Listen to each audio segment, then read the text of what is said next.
আজকে আমি তৈরি করব পোহা দিয়ে একটা অনেক সুন্দর সকালকার নাস্তা, যেটার নাম পোহা ভেজিস রোস্টি, যেটা খেতে অনেক সুন্দর, সফট আর প্রোটিন ভরা। চলো তৈরি করি।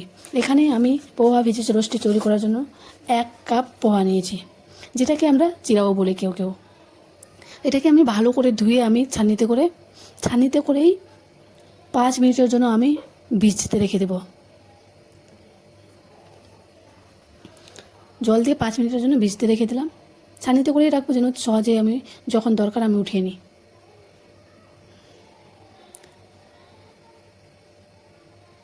তারপরে এখানে আমি একটা মিডিয়াম সাইজের সিদ্ধ আলু নিয়েছি। আপনারা ছোটো আলুও নিতে পারেন, 2টা নেবেন, সিদ্ধ নেবেন। আমি ভালো করে পিস করে কেটে নেব। ছিলকাটা ছুটিয়ে নেবেন, আমি কেটে তারপরে ছুটিয়ে নেব। দেখে নিন আমি ছিলে ফেলে দিয়েছি ছিলকাটা। আমারও পোহাগুলো ভালো করে সফট হয়ে গেছে, দেখে নিন। এটা একটা মিক্সিং জার নেব, ওখানে পোহাগুলো সবটি দিয়ে দেবো। তার সাথে আলুটাও দিয়ে দেবো আমি। তার সাথে আবার আমি 3 চামচের মতন সুজি দেবো, যেটা একটু ক্রিস্পি আর প্রোটিন ভরা থাকবে। 3 চামচের মতন বড়ো চামচের সুজি দিলাম, 3 চামচ। আমি এখানে ওটস নিয়েছি, আপনারা নাও দিতে পারেন, কিন্তু দিলে ভালো।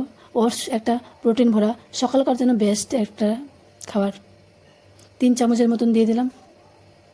আপনাদের কাছে থাকলে দিবেন, না হলে নাও দিতে পারেন। আমার কাছে ছিল তার জন্য দিয়ে দিলাম। এখানে আমি আবার 1/2 কাপ দই নেব।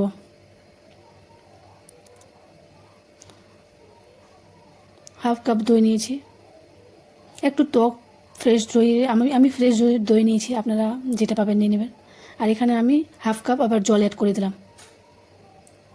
আর ভালো করে আমি মিক্স করে নেব, একটা ব্যাটার তৈরি করে নেব, ঠিক স্মুথ।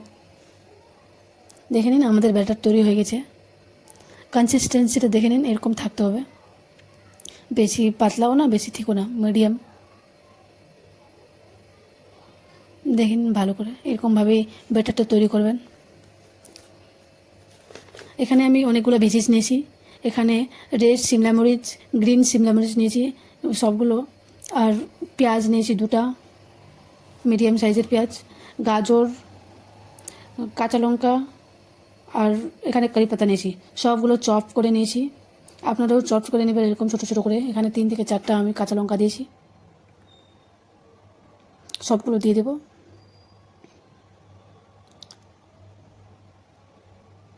এখানে আমি কুটা একটু বেশি ফাইন না, মিডিয়াম কুটা শুকনো লঙ্কা দিয়েছি।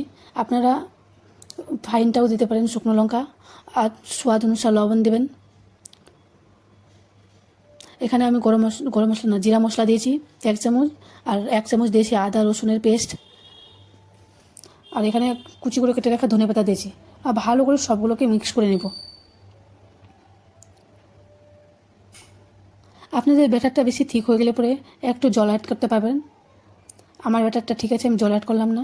এখানে আমি 1 চামচের হাফ না, একটু বেশি না, একটু আমি খাওয়ার সোডা দিলাম।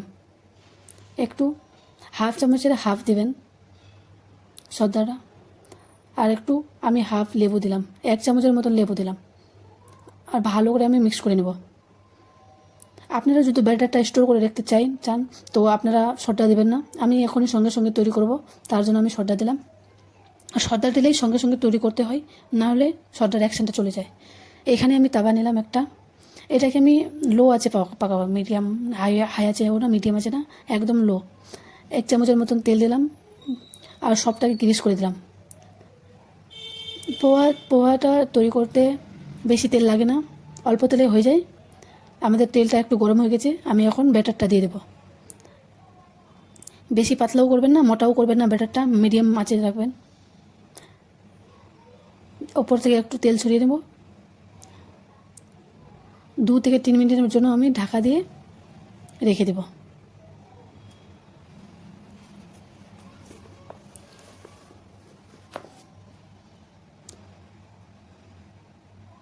2 থেকে 3 মিনিট পর আমি ঢাকা উঠিয়ে দেখে নেব। আমাদের অনেক সুন্দর কালারটা এসছে, পোহা ভেজে এসছে ফ্রাই, দেখে নিন। এখন আমি এটাকে হালকা হাতে আলতো হাতে আমি উল্টে দেবো, বেশি করতে যাবেন না, নাহলে ভেঙে যেতে পারে। আস্তে আস্তে উল্টাবেন। দেখে নিন কালারটা কত সুন্দর, একটু জালি জালি টাইপের হয়েছে। আমাদের পোহা ভেজে রোস্টটি রেডি হয়ে গেছে।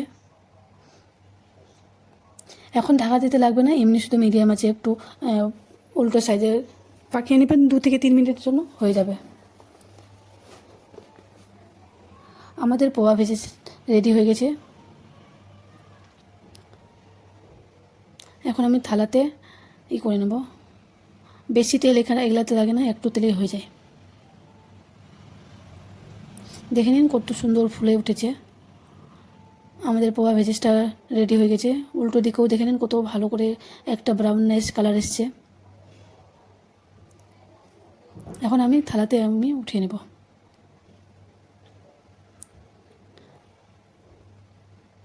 আপনারা এটা যে কোনো চাটনির সাথে খেতে পারেন, অনেক সফট, একদম প্রোটিন ভরা। ভিডিওটা ভালো লাগলে লাইক করবেন, কমেন্ট করতে ভুলবেন না, চ্যানেলটাকে সাবস্ক্রাইব করে ভিডিওটা শেয়ার করে দেবেন। থ্যাংক ইউ ফুল ভিডিও দেখার জন্য।